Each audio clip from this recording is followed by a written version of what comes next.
They're the Conbini boys. They're the Conbini boys. They're the Conbini boys. Hey, Mike. Hey, Matt, how's it going? It's going okay here, Mike. Back from vacation. I was up in ye old Maine Oh, yeah. last week.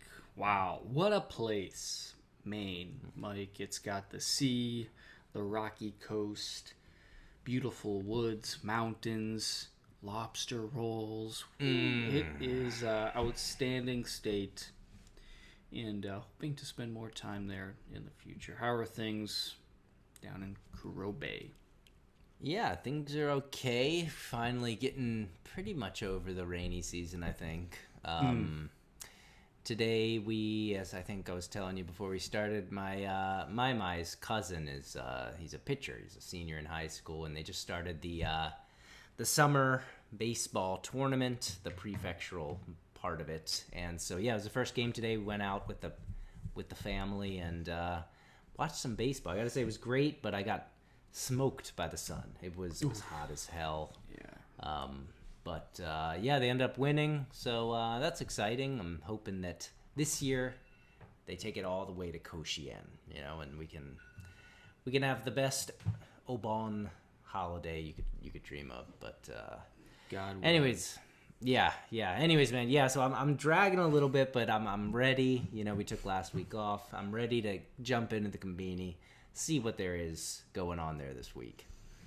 Well, as usual, Mike, lot to cover this week, and gosh, we're now in the dog days of summer. It's hot as hell in Japan. yeah.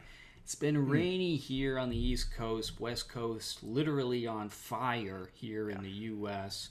So it's time to celebrate the summertime, Mike, and what better way to do that than with hot dogs, okay? The summertime food.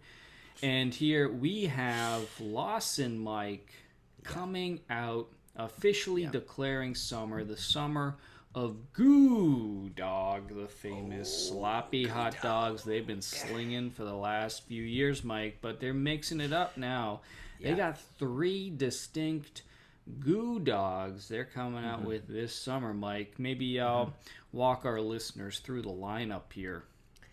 All right, that's right, Matt. So, I think our listeners know about the Goodog. It's I think in our second episode is when we introduced the Goodog. It's been with us since the beginning, and I'm glad to see that this summer has been declared the Goodog, the hot dog summer. Matt, so what we've got, like you said, we've got a lineup here. I'm actually going to walk it for our viewers from the right to the left.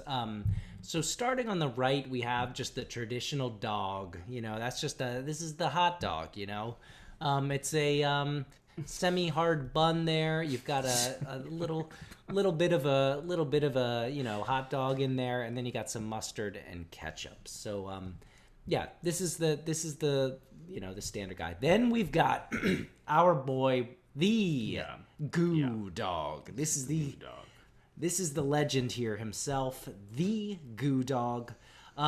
Very similar to the last one, except you'll notice quite a larger dog in there, Matt. And also, I'd say we're going beyond ketchup and mustard. We've got some, onions on top of there, some sauce. Looks like some spicy sauce on there as well. But Matt, and we've got one more guy here, and that's why they're calling this the summer of the Goo Dog. Matt, this is the Goo Dog. This is not just the Goo Dog. This is the Goo Dog. And Matt, as I think you know, what makes this special. This is the Goo Dog, except this is his big brother. This is no little rinky-dink dog in there. This is a real wiener going on in there. They saying it's 1.5 times the size and the density of a normal Goo Dog. And I gotta say, this is looking almost in the Italian sausage kielbasa range. Kielbasa, yeah. Yeah, Matt, I don't know. What do you think about our new friend here, the Goo Dog? Yeah, Mike, no doubt about it. This thing is the real deal. It is quite a lineup. Man, it's a real meat market here. I feel like I'm window shopping at the red light district in Amsterdam here. Am I choosing a hot dog or shopping for a sex toy? Hard to tell. It's a clear Olympic podium situation here too, Mike. Yes. Very Yes. fitting. We have a clear gold, silver, and bronze medalist. Yes. We know who the gold is there. Yeah. That big boy packed with ketchup and mustard. That thing is long, fat, 115 grams heavy. They're declaring. I'm waiting for I don't know, Lisa Ann to pop in there to take a bite. That's where we're at with that hot dog. And we got the classic, like you said there, Mike, long and skinny, a bit sad looking, but that's actually a whole part of the Gooodog scene there. And then we got this, gosh, Mike, it is kind of sad to look at the normal boy there. He can't even peek out of the bun. No. Yeah, he needs like a periscope to see out of that bun. I actually see more mustard than dog. Yes. In this hot dog, Mike. So it's kind of a sad story. Yeah. But man, this thing, the big boy here, the Gooodog, this thing, I would say it's an immediate legend here. This thing looks outstanding. Yeah. I think a couple weeks ago you picked up for your loser. It was just this hot dog or a sausage that they were claiming was the biggest sausage ever made in Japan or something. I'm saying this is looking like they teamed up with the Gooodog and just threw it on there. Oh yeah. I gotta say, Matt, I don't know about you, but hot days, summer days, you're down on the beach, you're riding the waves, you come out. Oh yeah. And you just grab a Gooodog. Is that a sort of vision of the summer that you can appreciate? Let me tell you something, Mike. I was a 12-year-old boy coming up the shore of Corporation Beach on Dennis, Massachusetts, Cape Cod. You walk up, soaked in that salty Cape Cod water. You grab a hot dog. Oh yeah. And then an ice cream cone. And that is summer right there, ladies and gentlemen. No doubt about it. Sand on your feet, salt water in your hand, in your hair, and then a hot dog in your mouth. Oh yeah, Ben. Yeah. Nothing better. I'm just happy. I'd say, I think this is kind of, just kind of reaffirming that we're the great sort of commentators on hot dogs in Japan. And, this show, I'd say, like we talked about it before, probably 20% is hot dogs. Hot dogs. Yeah. And so, this summer is the hot dog summer, but, going forth, we're the hot dog boys as well. And I'm going to keep talking about hot dogs in the Konbini. So everybody, stay tuned for more hot dogs. All right. Let's move on from the summer of Gooodog here. Yeah, we should move on. Sorry, I don't know what got into me there. All right, Matt. So we're going on to the Chiki Wars. And Matt, I'm really, really happy to say that this week things are hot. And it's hot outside. It's hot in the Konbini or the Chiki Wars as well. Matt, we've got 5 contenders this week. Oh, boy. 4 contenders this week. So I'm just going to jump right into it. Okay, Matt. So starting off, what do we got here? Matt, we have the cheese in curry Famichiki. I'm just going to let you run with this. What do you think on this? Well, first I want to say that Family Mart is doing a whole curry Indian thing. They got like 10 curry-inspired items coming out next week. This cheese and chicky is one of them. Like, we've seen the cheese and chicky many times at Family Mart. This time they're pairing it with curry. We really haven't seen one of these work. I don't know about this cheese with curry. Do those really go together all that well? And the photo here, they're stuffing a lot of cheese. I is it curry? Is it dusted with? It's not clear to me where the curry comes in here. I just don't really see this working.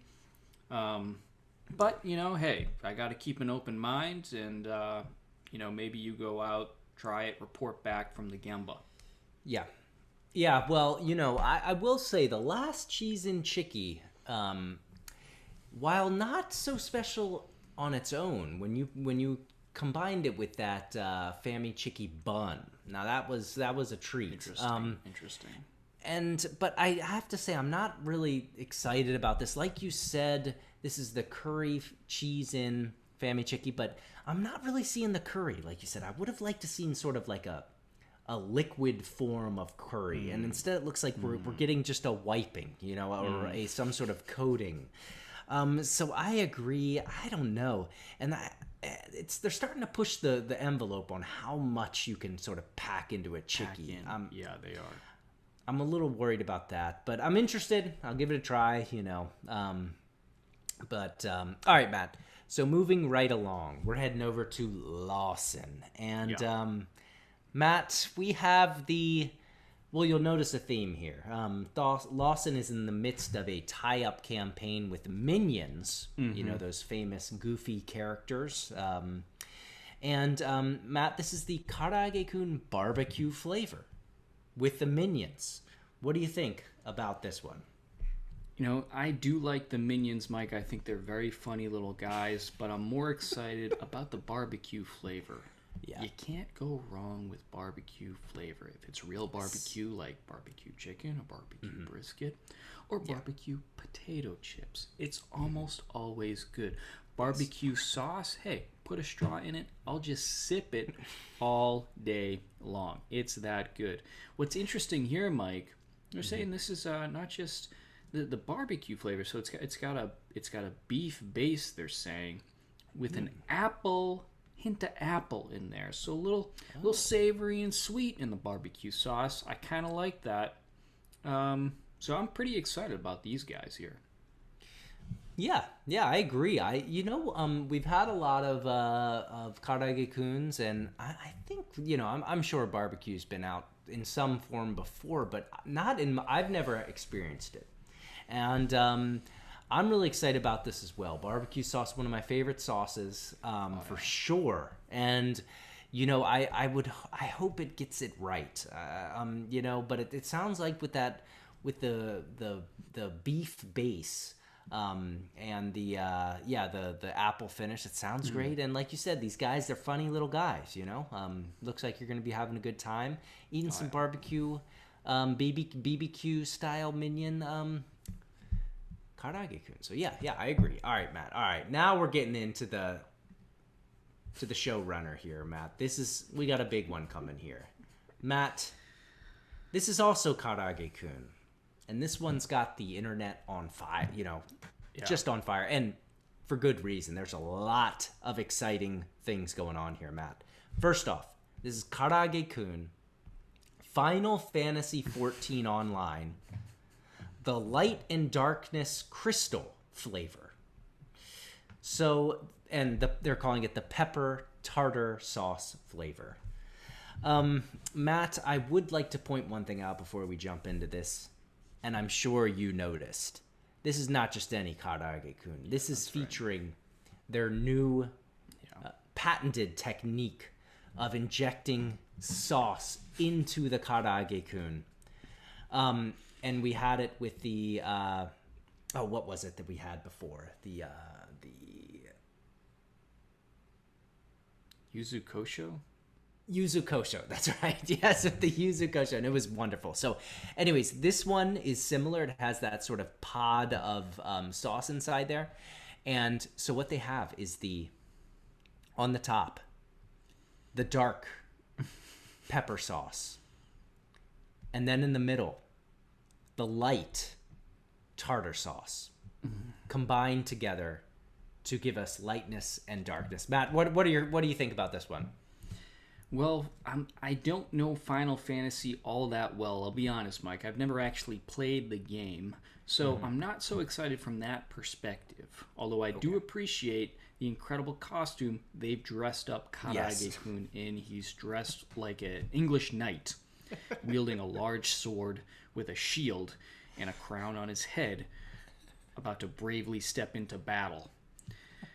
What I am excited about is what you just walked through, Mike. They are using their new technology to inject not one but two sauces inside of a single Karaage-kun chicken nugget here, ladies and gentlemen. Black pepper representing the darkness, taru taru sauce representing the light. I like that. It's a bit of a metaphor in a chicken nugget. I don't think you could pull that off in the United States. I don't know if the consumer base could handle that kind of sophisticated marketing. I did just come back from Maine, Mike, where I ate fish and chips a couple of times, so I am riding high on tartar sauce, and wow, there are a few better feelings than finishing off a small cup of tartar sauce with fish and chips, and to think that you could get a little dab in every single bite of those chicken nuggets, Mike, with a little spicy black pepper. I gotta say, this looks very exciting. I like it. Yeah, looks very exciting, and it's interesting. Like you said, this is almost a metaphor in a Karaage-kun, and it's a battle. Who's gonna win out? Is it that pepper sauce or is that tartar sauce, or is there gonna be some sort of ceasefire, some sort of resolution between the two? We'll have to see. All right, Matt. Well, going on to our last one, and this one's coming out of Seiko Mart. We've got the ponzu mayo chicken. So ponzu being sort of like the citrusy sort of condiment, mayonnaise, chicken. I don't know. This seems a little bit of a strange combination. Maybe I don't know. What do you think? I wish they had stopped at ponzu, Mike. Yeah. Who doesn't love ponzu? It's a really light, citrusy soy sauce that is just perfect in the summertime when you're sweating your balls off and you need to cool down. You dip something into that ponzu and whoo, it's like blasting the central AC. I don't know why they put the mayo in there.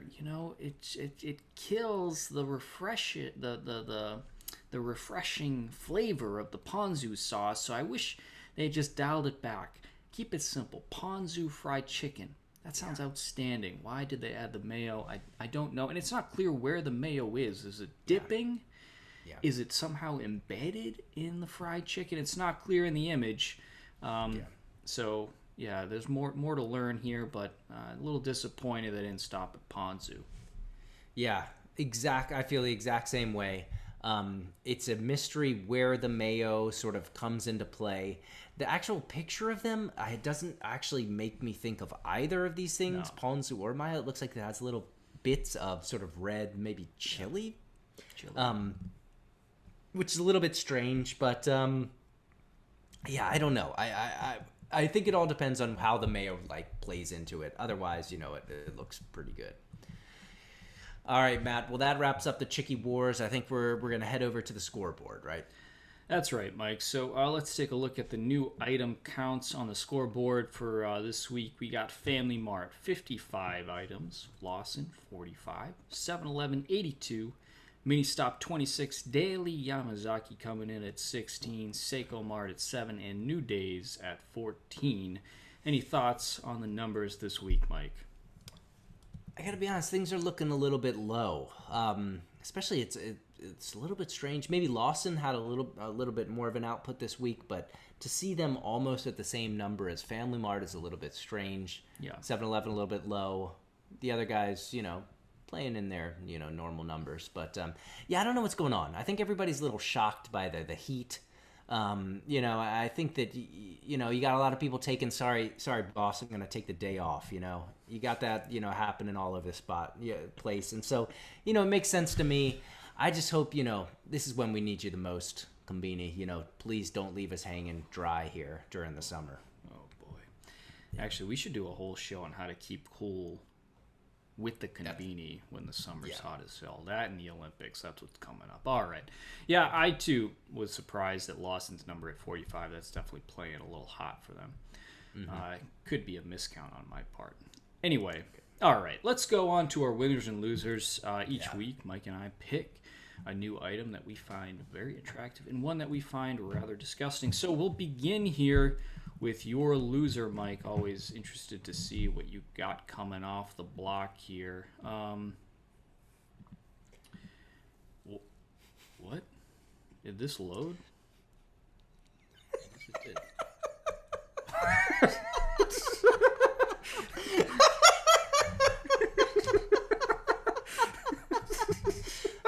All right, man.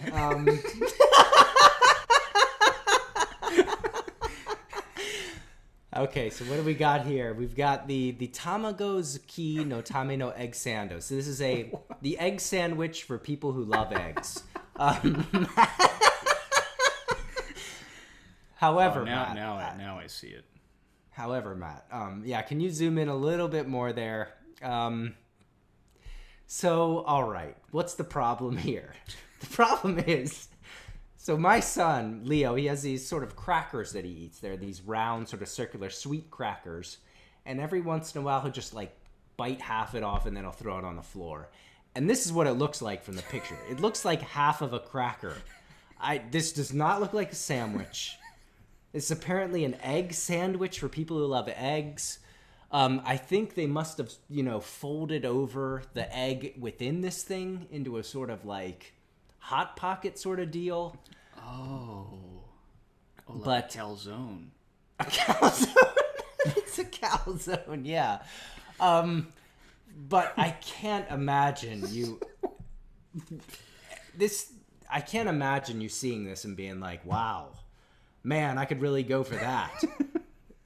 Matt, we often, and rightly so, make fun of Daily Yamazaki and 7-Eleven for their imagery as well. But for me, Matt, this was so baffling. I had the same impression as you. Like, did I finish loading the page?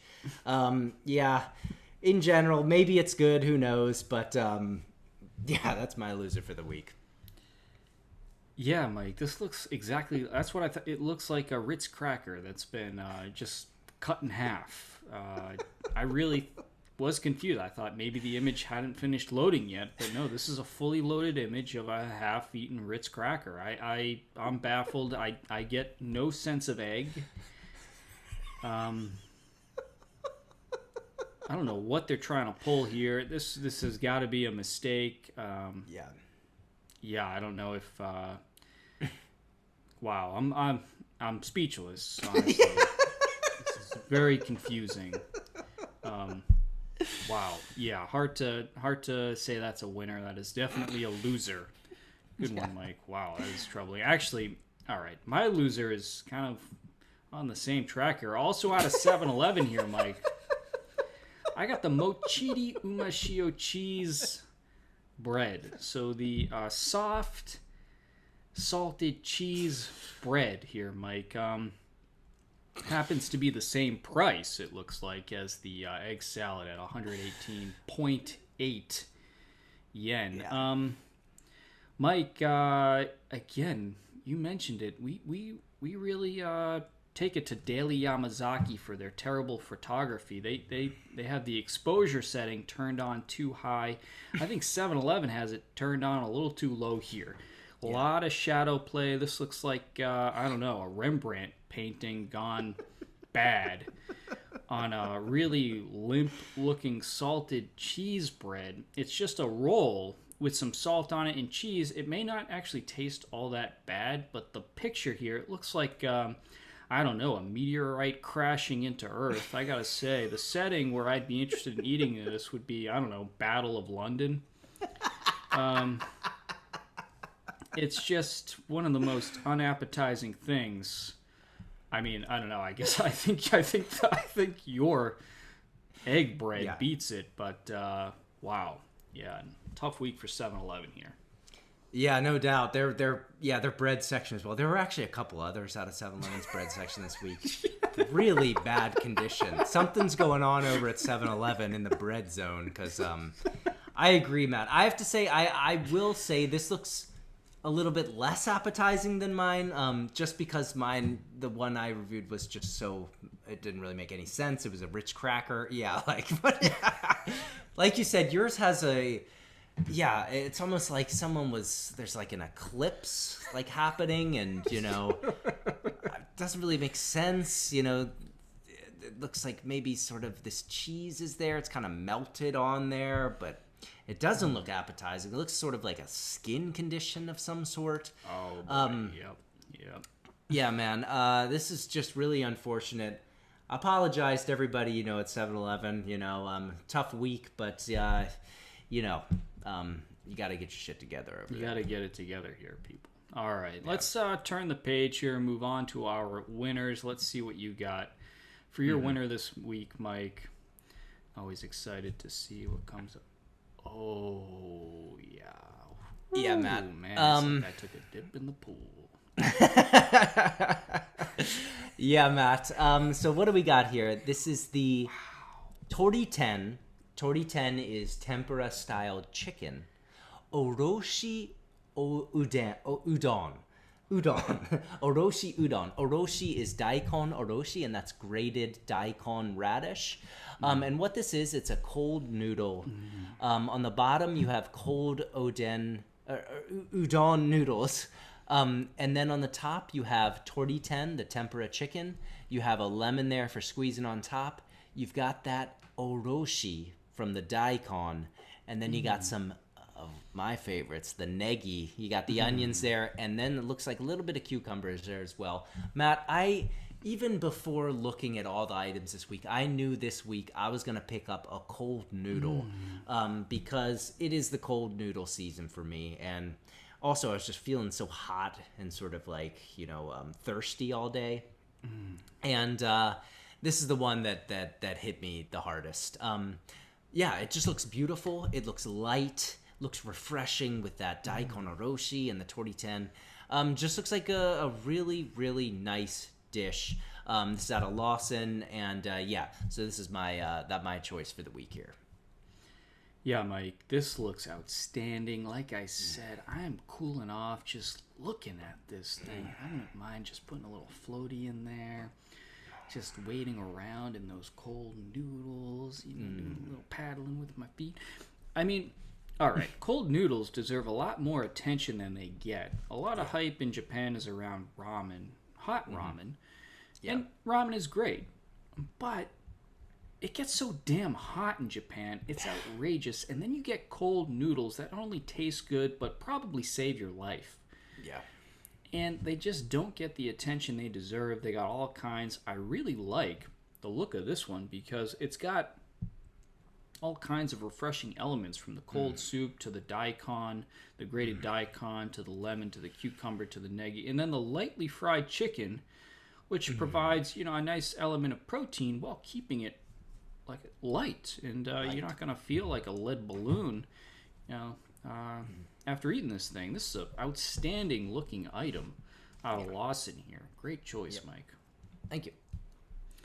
All right, my winner for this week, Mike, comes out of 7-Eleven. Okay, So all right. it's good. We turn the page a little bit here. This is what we're looking at here, Mike, is well, I'm not much of a drinker anymore, but this did catch my eye. This is 1.8 liters of lemon sour cocktail mix. Mike, this is 25% alcohol. Okay, and they have some suggested ratios of, I presume, seltzer to cut this with. But I recommend just popping the top and sucking on the jug like a newborn baby on his mama's teeth. This thing is, hey, it's party time, everybody. Summer's happening. Vaccines are going out. It's the Olympics. I would just throw a bunch of these in the Olympic Village. Let it rip. I'm just kidding. That would be terrible for public health and all kinds of reasons. But, gosh, 1.8 liters of lemon sour cocktail mix. You can have party time all summer long with this, Mike.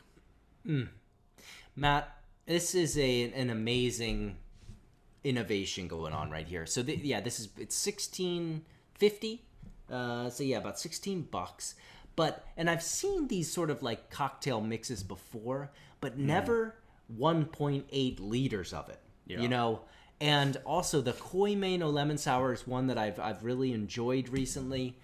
And so I think this looks amazing. You know, it can get costly. You know, you're going out there, you're grabbing your cocktails. Why not just have it at home? You know, you got your carbonated water maker over there. You just pour this in a glass and just blast a little of that water in there. I will say, as I was telling you a little bit earlier, the only hesitation I have on this is if I did buy this, I would have no excuse for going to the Konbini many days. So I would, have to worry about that a little bit. You know, if we have, oftentimes I say like, hey, I'm going to go grab a cocktail at the Konbini. Oh, well, we've got that at home. We've got it right over there. So that's my only hesitation. Otherwise, this is great, and especially in time for summer, this is amazing. It's a great point, Mike. It does. It may keep you from going to the Konbini, which, of course, we want to discourage any kind of behavior like that. So, well said. Be sure to brush up on other alcoholic beverages at the Konbini while stocking your 1.8 liters of lemon sour cocktail mix at your home. Okay, Mike, I think that wraps up today's episode. Boy, it flies by each week. Gosh, we'd like to just say thanks to everybody for listening.